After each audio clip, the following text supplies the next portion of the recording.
ভারতবর্ষের রাজস্থানের মরুভূমির মধ্যে একটি বিশেষ গ্রাম আছে। এই গ্রামটি কিন্তু কোনো জেসে গ্রাম নয়, কারণ এই গ্রামটি থেকে রাতারাতি সমস্ত গ্রামবাসীরা উধাও হয়ে যায়। আর আজকেও এই গ্রামটিতে সন্ধ্যে 6টার পরে ঢোকা নিষিদ্ধ। এই ছিল সেই রহস্য। আসুন আজকের পর্বে জানা যাক।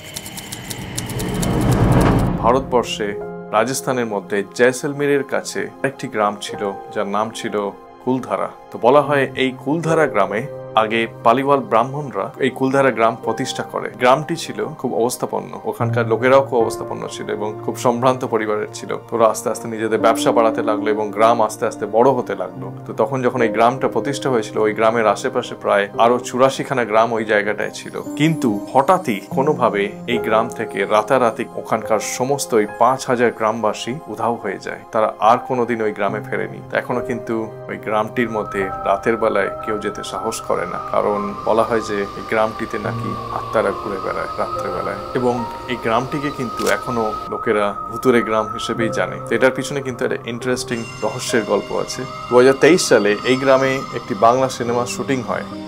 বাংলা সিনেমাটি খুব জনপ্রিয় হয়েছিল। এই সিনেমাটি হচ্ছে সোনার কেল্লা। यहाँ क्या है? ये विश्वविख्यात चित्र परिचालक सत्यजित राय का कर्मक्षेत्र है। আমার খুব ইচ্ছে আপনি এখানে একটা কেস সলভ করে যান।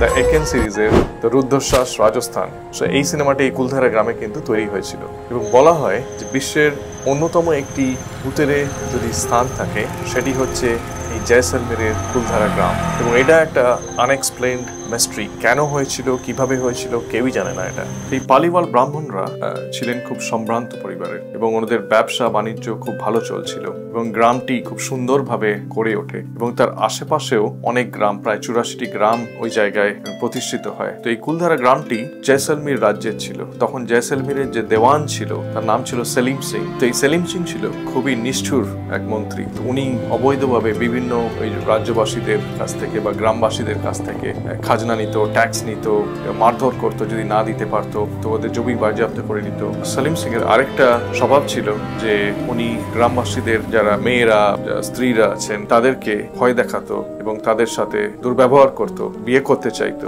খারাপ ব্যবহার করত এবং যখন তখন কাউকে উঠিয়ে নিয়ে যেতে পারতো। সেলিম সিং ছিল এরকম অত্যাচারী একজন দেওয়ান। সেলিম সিং এর একটা বদনামও ছিল। সেলিম সিং কে বলা হতো জালিম সিং। যেহেতু সেলিম সিং এরকম নিষ্ঠুর ছিল, তো ওকে লোকেরা ডাকতো জালিম সিং বলে, রাদার দেন সেলিম সিং। তো এই সেলিম সিং এর একটা বদভ্যাস ছিল। তো সেলিম সিং এর একবার কুদৃষ্টি পড়ে ওই কুলধারা গ্রামের পঞ্চায়েতের যে হেড ছিল তার কম বয়সী মেয়ে ছিল। কম বয়সী মেয়ের উপরে সেলিম সিং এর কুদৃষ্টি পড়ে। সেলিম সিং ঠিক করলো যে মেয়েটিকে সেলিম সিং বিয়ে করবে। অবশ্যই গ্রামবাসীরা তো রাজি হয়নি এই ব্যাপারে। তখন সেলিম সিং আস্তে আস্তে ওদেরকে থ্রেট করতে শুরু করলো যে তুমি যদি ওই মেয়েকে আমার হাতে না তুলে দাও, তাহলে কিন্তু আমি সবাইকে মেরে ফেলবো এবং গণহত্যা করবো, বা তোমাদের এই পুরো গ্রাম আমি জ্বালিয়ে দেবো, বা আমার পুরো লোক এসে তোমাদেরকে একেবারে এখান থেকে উঠিয়ে দেবে। তোমাদেরকে এরকম আলটিমেটাম দিলাম, অবশ্যই এসে ওই মেয়েটিকে আমার হাতে তুলে দাও। তো এইটা শুনে অবশ্যই এই গ্রামবাসীরা কিন্তু খুবই ভয় পেয়ে গেল। 1815 সালের একটি রাতে গ্রামবাসীরা অতগুলো 84খানা গ্রাম পঞ্চায়েত ডাকে এবং পঞ্চায়েত থেকে ঠিক হয় যে কোনোভাবেই ওই মেয়েটিকে সেলিম সিং এর হাতে তুলে দেবে না এবং তার থেকে ভালো সবাই মিলে ওই গ্রাম ছেড়ে চলে যাবে, কারণ সেলিম সিং এর নজর আবার অন্য কারোর উপরে পড়তে পারে, তারপরে অন্য কারোর উপরে পড়তে পারে। এবং ভাবলো যে আমরা ইউনাইটেড হয়ে থাকবো এবং একসাথে যদি থাকি, একসাথে যদি আমরা কোনো ডিসিশন নিই, কেউ আমাদেরকে আটকাতে পারবে না। তো গ্রামবাসীরা খাবার দাবার, জামা কাপড়, কোষণ এগুলো সব নিয়ে রাতারাতি ওরা নাকি চলে যায়। এবং যাবার সময় গ্রামবাসীরা, গ্রাম থেকে ছেড়ে যাওয়ার সময় গ্রামবাসীরা ওই গ্রামকে একটা অভিশাপ দিয়ে যায়, বলে যায় যে এই গ্রামে তো আমরা তো ফিরবই না, কিন্তু কেউই গ্রামে বসবাস করতে পারবে না। এই অভিশাপটি কিন্তু খুবই গুরুত্বপূর্ণ এখানে এই কারণেই যে সত্যি করেই গ্রামে 200 বছর হয়ে গেছে। 1815 সালে যে ঘটনা ঘটেছে তারপর থেকে এই গ্রামে কিন্তু আর কেউই বসবাস করতে পারেনি। গ্রামবাসীরা চলে যায় পালি বলে একটি গ্রাম বা একটি শহরের কাছে। ওরা ওইখানে গিয়ে আবার সেটেল হয়। তারপর থেকে ওই গ্রামটি কিন্তু পরিত্যক্ত হয়ে গেল, কেউই আর ওখানে আসতে পারে না। এবং আজও পর্যন্ত ওই গ্রামে বলা হয় যে রাতের বেলায় নাকি ওখানে অনেক চিৎকার শোনা যায় বা অশরীরী আত্মা বা ছায়া দেখা যায়। এরকম অনেকই ঘটনা ঘটেছে এবং খবরের কাগজেও এই ঘটনার বেরিয়েছে যে সন্ধ্যে 6টার পরে ওইখানে কিন্তু যাওয়া নিষিদ্ধ, ওই জায়গায় যাওয়া যাবে না। তো এরকম একটা বিদেশি পর্যটক দল ওইখানে রাত্রে এসেছিল এবং থেকেছিল এবং ওরা ঠিক করতে গেছিল যে সত্যি এখানে কি কোনো অলৌকিক জিনিস হয়। তো এই বিদেশি দলটির যখন ক্যামেরা দিয়ে রেকর্ড করতে যায়, উপর থেকে যখন এই গ্রামের ফটো তুলতে যায়, এমন কয়েকটি জায়গা আছে যেখানে যখন ফটো তুলতে গেছিল সেই ক্যামেরা কিন্তু ভেঙে গেছিল। ওই জায়গার ফটো কিন্তু কোনোভাবেই ওঠেনি। এই জায়গায় অলৌকিক কোনো আত্মা আছে, ওই জায়গাটির মধ্যে কোনো মেয়েদের চিৎকারও শোনা যায় অনেক সময়। জায়গাটি কিন্তু খুবই ভয়ের। বহু বছর পরে কুলধারার আশেপাশে যে 82খানা গ্রাম ছিল, সেই গ্রাম কিন্তু সেটেল হয়েছিল, আবার পুনর্বাসিত হয়েছিল।